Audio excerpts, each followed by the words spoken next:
Oke, kali ini kita akan bedah salah satu surah yang paling dramatis di Al-Quran, yaitu surah Az-Zalzalah.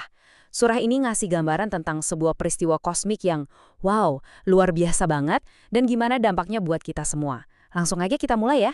Coba deh, kita mulai dengan satu pertanyaan yang mungkin kedengarannya agak aneh ya. Bisa nggak sih bumi, planet yang kita injak setiap hari ini, ngomong? Nah, pertanyaan inilah yang jadi inti dari kisah yang bakal kita telusuri bareng-bareng. Ceritanya itu dimulai dengan sebuah kejadian yang, wah, nggak kebayang deh. Sebuah goncangan dahsyat yang jadi awal dari akhir segalanya.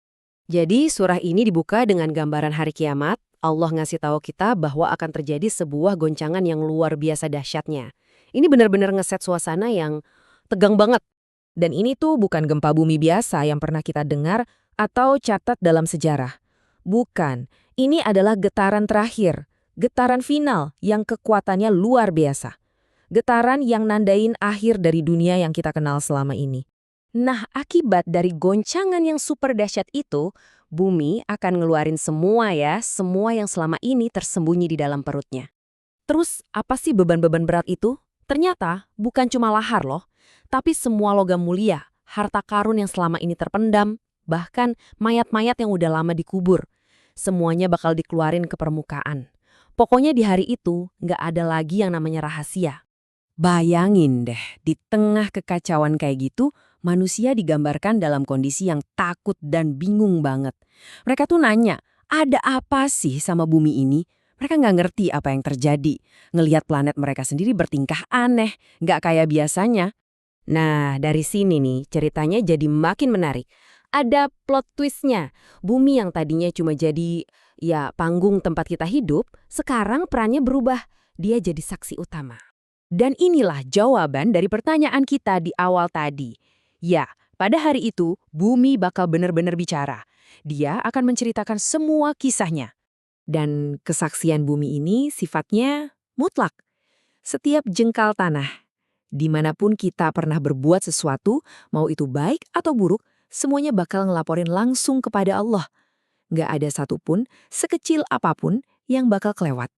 Terus, gimana caranya ini bisa terjadi? Kok bisa bumi ngomong? Ayat ini ngejelasinnya dengan simpel banget. Karena Allah yang memerintahkannya. Udah, itu aja. Ini nunjukin kalau bagi sang pencipta nggak ada yang namanya mustahil. Oke, setelah bumi ngasih kesaksiannya, kita sampai di momen puncaknya. Momen pertanggungjawaban. Momen di mana setiap orang bakal ngeliat sendiri hasil dari perbuatannya. Manusia bakal dibangkitkan dari kubur, terus dikumpulin. Tapi ngumpulnya ini bukan acak loh, tapi dalam kelompok-kelompok. Dan mereka dikumpulin buat satu tujuan utama, buat diperlihatkan rapor kehidupan yang udah mereka jalani. Nantinya bakal ada dua kelompok besar yang kelihatan jelas banget bedanya. Satu kelompok, wajahnya tuh berseri-seri, cerah, itu cerminan dari amal baik mereka. Tapi di sisi lain, ada kelompok kedua yang wajahnya sedih, muram, tertunduk, mereka menanggung beban dari perbuatan buruk mereka.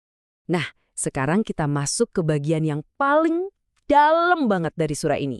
Sebuah prinsip tentang skala keadilan Tuhan yang presisinya itu luar biasa. Sebelum kita lanjut, kita perlu paham satu kata kunci ini. Zarrah. Ini istilah dalam bahasa Arab buat sesuatu yang kecil banget. Saking kecilnya sering diartikan kayak biji sawi. Atau kalau pakai istilah modern, kita bisa bayangin sekecil partikel debu atau bahkan selevel atom. Ayat ini ngasih kita jaminan yang luar biasa banget. Kebaikan sekecil apapun, mungkin senyum tulus ke orang lain, nyingkirin paku kecil dari jalanan, semuanya itu dicatat dan akan ada balasannya. Nggak ada yang sia-sia sama sekali. Tapi keadilan ini berlaku dua arah. Sebaliknya juga gitu. Kejahatan yang mungkin kita anggap remeh, sekecil zarah, kayak bohong kecil, atau mungkin sikap merendahkan orang lain, itu juga bakal diperlihatkan konsekuensinya. Jadi, inilah pesan utamanya. Pertanggungjawaban yang mutlak. Nggak ada perbuatan yang terlalu kecil buat dihitung, setiap tindakan kita, bahkan setiap niat di hati kita, itu semua punya bobot. Dan semuanya akan ditimbang dengan seadil-adilnya.